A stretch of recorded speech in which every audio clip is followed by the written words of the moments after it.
Hello everyone, আজকের recipe চিংড়ি মাছের মালাইকারি। চিংড়ি মাছের মালাইকারি প্রস্তুত করতে প্রথমে চিংড়ির ভিতরে স্টিকগুলোকে লম্বালম্বি করে গেঁথে নিন। এরপর একটি বড় ফ্রাই প্যানে তেল গরম হয়ে আসলে চিংড়ি মাছগুলোকে একে একে ভেজে নিন।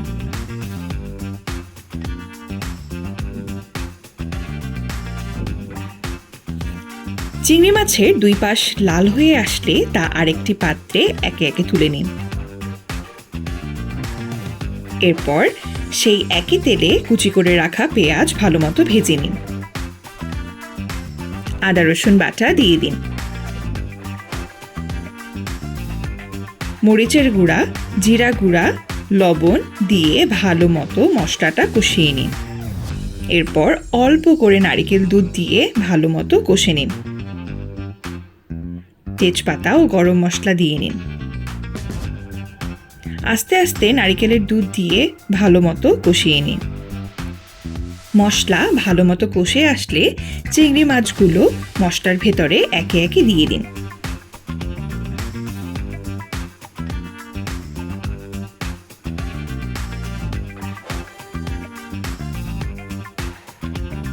মশলার সাথে চিংড়ি মাছগুলো মাখা মাখা হয়ে আসলে স্বাদ বাড়ানোর জন্য অল্প পরিমাণে চিনি ও উপরে কাঁচামরিচ দিয়ে দিন। ঢেকে দিন। ব্যাস, হয়ে গেল চিংড়ি মাছের মালাইকারি। আমাদের চ্যানেলটি সাবস্ক্রাইব করতে ভুলবেন না কিন্তু।